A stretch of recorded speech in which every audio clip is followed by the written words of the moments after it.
नमस्कार दोस्तों, स्वागत है आपका हमारे यूट्यूब चैनल पर। तो जैसा कि आप जानते हैं, हम हमारा राजस्थान सीरीज पढ़ रहे हैं। तो देखिए, आज हम इसमें पढ़ेंगे जल संसाधन एवं संरक्षण। तो जल हमारे लिए काफ़ी उपयोगी है, इसलिए वह संसाधन है। तो देखिए, सबसे पहले इसमें हम पढ़ते हैं कि अपवाह तंत्र क्या होता है।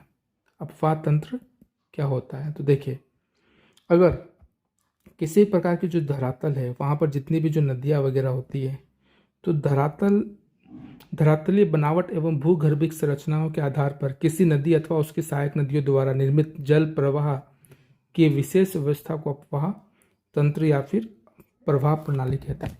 तो बस इसको इतना समझ लीजिए कि नदी एवं उसकी सहायक नदियों दोनों को मिलाकर हम अपवाह तंत्र या फिर प्रवाह प्रणाली कहते हैं।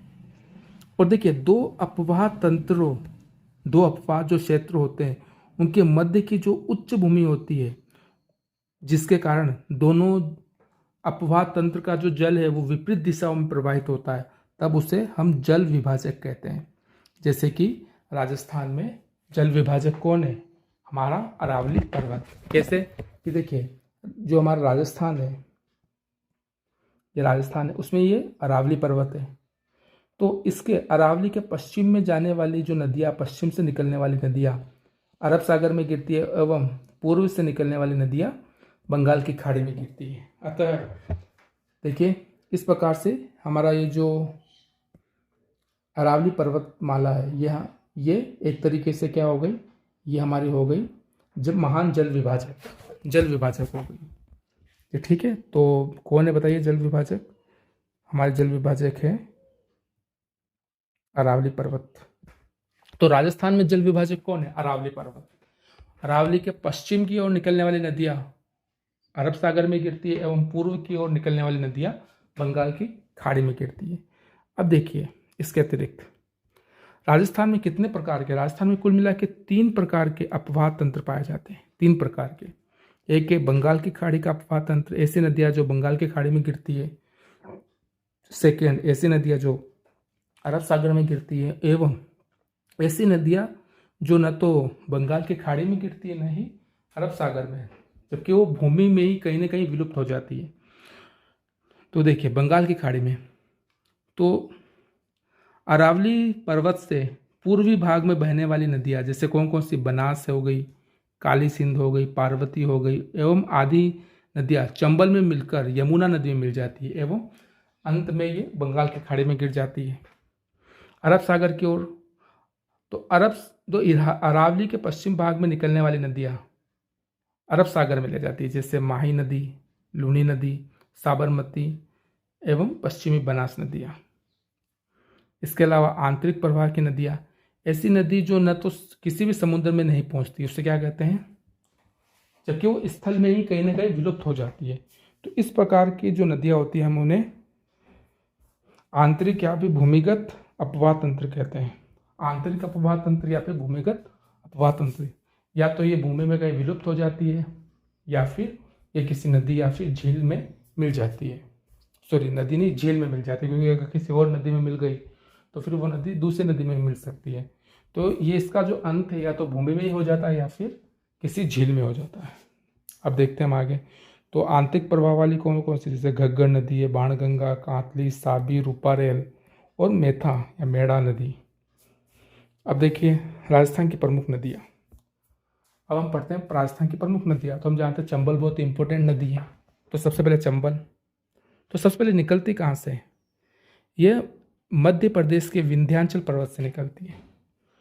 यह राजस्थान की देखिए एकमात्र एवं ये सबसे लंबी नदी है, और एकमात्र ऐसी नदी है जो वर्ष भर बहती है, यानी कि सदाबहार नदी है।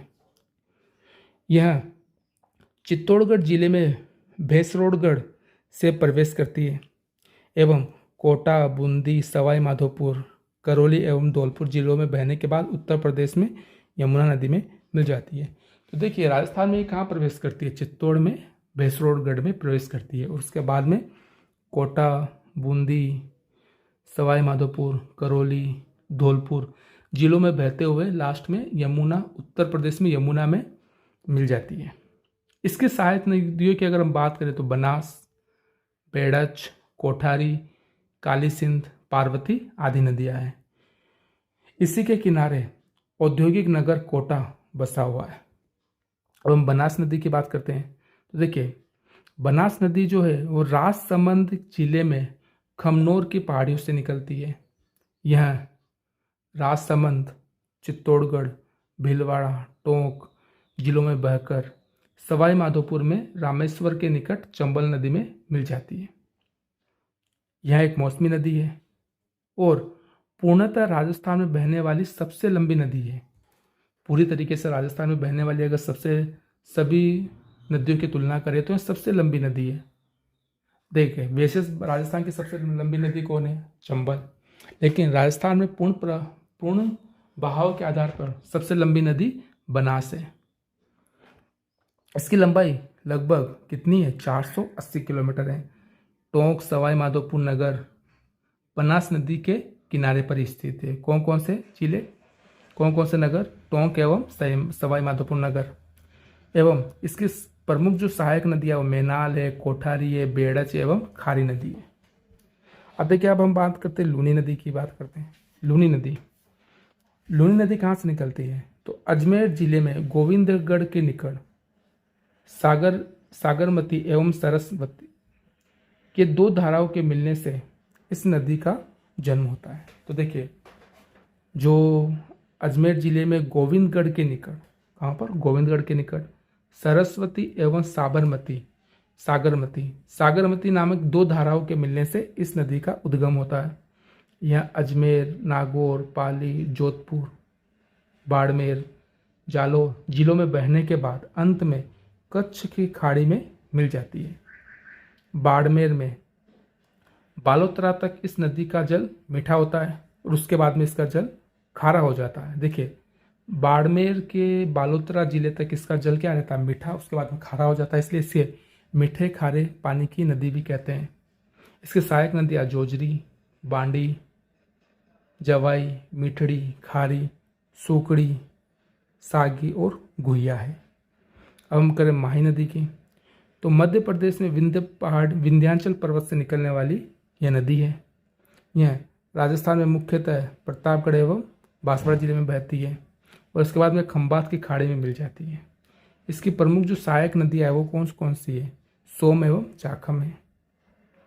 इसके बाद हम बात करते हैं बाणगंगा की। बाणगंगा जो नदी है वह जयपुर जिले में स्थित अरावली की बैराठ के पहाड़ियों से होता है। तो इसका जो उद्गम है वो कहाँ से होता है? जयपुर में अरावली की जो बैराठ की पहाड़ियाँ है वहाँ से इसका उद्गम होता है। और इस नदी के पानी से ही देखिए, भरतपुर में जो घना पक्षी विहार है, घना पक्षी राष्ट्रीय उद्यान है, उसकी नम भूमि का निर्माण होता है। इसे अर्जुन की गंगा भी कहते हैं। इसका अन्य नाम क्या? अर्जुन की गंगा। अब हम आगे देखते हैं घग्गर नदी। देखिए, घग्गर नदी का जो प्रवाह है, जो ये सबसे पहले तो ये अंतःप्रवाह की नदी है। अंतःप्रवाही नदी का उद्गम कहाँ से होता है? हिमाचल प्रदेश के शिवालिक श्रेणी से होता है। हिमालय के शिवालिक श्रेणी से इसका उद्गम होता है। अब यह हनुमानगढ़ में प्रवेश करती है। राजस्थान में सबसे पहले हनुमानगढ़ में प्रवेश करती है और श्री गंगानगर में भूमिगत हो जाती है। यानी कि यह हनुमानगढ़ एवं श्री गंगानगर में बहती है और इसी को प्राचीन सरस्वती नदी का अवशेष या फिर सहायक नदी माना जाता है। देखिए, हम आगे और देखते हैं। अब राजस्थान की प्रमुख नदी घाटी परियोजनाएं। राजस्थान की प्रमुख नदी घाटी योजनाएं। तो देखिए, परियोजनाएं कौन सी? नदी घाटी परियोजना का यहाँ पे मतलब क्या है? देखिए, तो जब नदियों पर बांध बनाते हैं तो बांध बनाने से क्या होता है? जल विद्युत का उत्पादन होता है, सिंचाई सुविधा उपलब्ध होती है, पेयजल उपलब्ध होता है, वृक्षारोपण किया जाता है और भूमिगत जल स्तर बढ़ता है। इसके अलावा बाढ़ नियंत्रित होती है, मृदा अपरदन भी रुकता है एवं पर्यटन भी बढ़ते हैं। तो देखिए, इस प्रकार से कई उद्देश्य इनसे पूरे होते हैं, इसलिए इसको बहुउद्देशीय परियोजनाएं कहा जाता है। बहुउद्देशीय परियोजनाएं कहा जाता है। तो देखिए, इन योजनाओं को ही आधुनिक भारत के मंदिर भी कहा गया है। अब देखिए, राजस्थान में कौन कौन सी है? राजस्थान में चंबल परियोजना है, माही बजार सागर परियोजना है, बीसलपुर परियोजना है एवं सरदार सरोवर परियोजनाएं प्रमुख नदी घाटी योजनाएं हैं। तो सबसे पहले हम बात करते हैं परियोजना कौन सी, चंबल परियोजना की। देखिए यह सबसे पहले तो ये किस किस राज्य के मध्य में, राजस्थान एवं मध्य प्रदेश के मध्य में, दोनों के संयुक्त है। इसमें कुल 4 बांध बनाए गए हैं। कौन सा है, गांधी सागर बांध मध्य प्रदेश के मंदसौर जिले में, और बाकी के 3 राजस्थान में है। चित्तौड़ में देखिए राणा प्रताप सागर बांध, कोटा जिले में जवाहर सागर एवं कोटा बैराज बांध, ये दोनों कोटा में और एक प्रतापगढ़ में और एक मंदसौर में, तो टोटल 4 बांध इसमें बनाए गए हैं। इसमें दोनों राज्यों को क्या मिलता है, जल विद्युत मिलती है एवं सिंचाई की सुविधाएं मिलती है। इसके अतिरिक्त अगर हम एक और बात करें माही बजाज सागर परियोजना की, तो यह माही नदी पर है, बांसवाड़ा में माही नदी पर है। ठीक है, अब यह राजस्थान एवं गुजरात दोनों की सम्मिलित परियोजना है। इससे देखिए सिंचाई एवं जल विद्युत दोनों प्राप्त होता है एवं पेयजल भी प्राप्त होता है। बीसलपुर परियोजना है। देखिए इस परियोजना की अगर हम बात करें तो टोंक जिले के टोडा रायसिंह नगर के पास में बीसलपुर गांव में बनास नदी पर यह परियोजना है। यह सिंचाई एवं पेयजल के उद्देश्य से बनाई गई है एवं राज्य के इस परियोजना का निर्माण किसके लिए, सिंचाई एवं पेयजल के लिए किया गया है। अब देखिए इस परियोजना से जयपुर, अजमेर एवं टोंक जिलों को पेयजल की आपूर्ति की जाती है। अब हम देखते हैं सरदार सरोवर परियोजना है। तो ये है, देखिए किन किन राज्यों की है, गुजरात, मध्य प्रदेश, महाराष्ट्र एवं राजस्थान, इन चारों ने मिलाकर इनकी सम्मिलित परियोजना है। इसका निर्माण कहाँ किया गया है, इसका निर्माण गुजरात में नर्मदा नदी पर किया गया है। इस परियोजना से राजस्थान को क्या लाभ है, इससे राजस्थान के दक्षिण पश्चिमी में नहर द्वारा बाड़मेर एवं जालोर जिलों में सिंचाई की जाती है। देखिए तो राजस्थान को इसमें क्या लाभ है कि राजस्थान के जो दक्षिण एवं पश्चिमी जो एरिया है वहाँ पर नहर द्वारा इसमें बाड़मेर एवं जालोर जिले में सिंचाई की जाती है एवं पेयजल भी उपलब्ध करवाया जाता है। ओके, इसके अतिरिक्त देखिए पाली जिले में जवाई नदी पर जवाई परियोजना है। डूंगरपुर जिले में सोम नदी पर सोम कमला आंबा परियोजना है। उदयपुर जिले में मानसी वाकल परियोजना है। प्रतापगढ़ जिले में जाखम नदी पर जाखम परियोजना है। इस प्रकार से और भी विभिन्न प्रकार की योजनाएं राजस्थान में है। अब देखते हैं कि राजस्थान में प्रमुख झीलें एवं जल संचयन, कि राजस्थान में कौन कौन सी प्रमुख झीलें हैं और यहाँ पर किस प्रकार से जल का संचयन किया जाता है। तो देखो पारंपरिक स्रोत क्या है जल को संचित करने के, कुएं, बावड़िया, जोहड़, टांके, खड़ीन, ये सब क्या है, पारंपरिक स्रोत है, जल स्रोत है, जिनका निर्माण राजा महाराजाओं के समय किया गया है।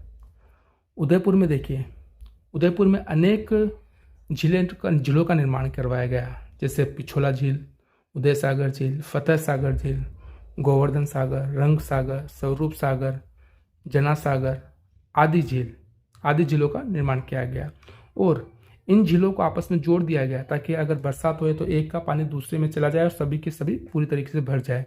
इतने सारे झीलों के कारण ही उदयपुर को झीलों का नगर कहा जाता है। जयसमंद झील का निर्माण किस मेवाड़ के महाराणा जय सिंह ने सन 1687 से 1691 तक करवाया और कहाँ करवाया, गोमती नदी पर करवाया। यह विश्व की मीठे पानी की सबसे बड़ी मानव निर्मित झील मानी जाती है। अजमेर में इसी प्रकार से अजमेर में पुष्कर है, जो कि एक प्राकृतिक झील है, राइट। इसी प्रकार से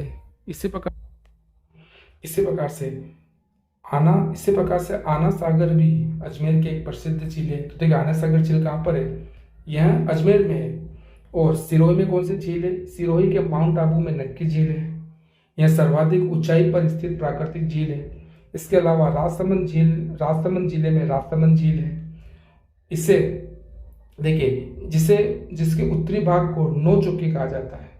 राजसमंद जिले में जो स्थित राजसमंद जो झील है उसके उत्तरी भाग को नौ चौकी कहा जाता है। इसके अतिरिक्त अगर हम दो और देखें तो जोधपुर में बालसमंद, कायलाना, उम्मेद सागर, इसके अतिरिक्त जैसलमेर में गड़ीसर, डूंगरपुर में गेप सागर, बीकानेर में कोलायत झील एवं अलवर में सिलीसेड आदि झीलें हैं। इसके अतिरिक्त भी देखिए, अगर राज्य में मीठे पानी की झीलों के अतिरिक्त जयपुर, अजमेर, नागौर, इनके मध्य में सांबर झील है। तो तीन झीलों में फैली हुई सांबर झील कौन कौन में? अजमेर, जयपुर एवं नागौर में। बाड़मेर में क्या? पंचपदरा है। ये देखिए खारे पानी की झीलें हैं। नागौर में डिडवाना है, बीकानेर में लूणकरणसर है, जैसलमेर में पोखरण है, जोधपुर में फलोदी। ये सब की सब खारे पानी की झीलें हैं। तो इस प्रकार से विभिन्न प्रकार की राजस्थान में झीलें पाई जाती है। अब देखिए जल संरक्षण। हम जानते हैं कि राजस्थान में वैसे ही बरसात कम होती है, इसलिए जल को बचाना अत्यधिक आवश्यक है। तो प्राचीन समय से में भी जल संरक्षण किया गया था, जैसे विभिन्न प्रकार के बावड़ी बनाकर या फिर खड़ीन जैसे झीलें बनाकर, तालाब बनाकर, एवं वर्तमान में छत पर हम क्या ऐड कर सकते हैं? रूफ टॉप जल संचयन, जिसे वाटर हार्वेस्टिंग कहते हैं। ये वाली तकनीक है जिसमें हम बरसात का पानी सीधे भूमिगत कुओं से जोड़ देते हैं, जिससे वो भूमि में चला जाता है या फिर स्टोर कर लिया जाता है। पश्चिमी राजस्थान में प्राचीन काल से यहाँ के देखो निवासी टांका, खड़ीन, जोहड़ आदि का निर्माण करके बरसात के पानी को रोक लेते थे एवं उनका संग्रहण करते थे, ताकि जरूरत पड़ने पर वो जरूरत में ले सके। जैसे आज वर्तमान में रेन वाटर हार्वेस्टिंग होता है, उसी प्रकार से। अब देखिए बनास नदी किसकी सहायक नदी है? चंबल की है। माही बजाज सागर परियोजना कहाँ पर स्थित है? बांसवाड़ा में। तो इस प्रकार से ये क्वेश्चन भी है। तो देखिए उम्मीद है कि आपको हमारी ये सीरीज पसंद आ रही होगी। आप हमारे चैनल को सब्सक्राइब कीजिए एवं लाइक कीजिए, और अगर आपकी कोई क्वेरी है, आपकी कोई जिज्ञासा है, तो हमें आप कमेंट कीजिए। Thank you very much.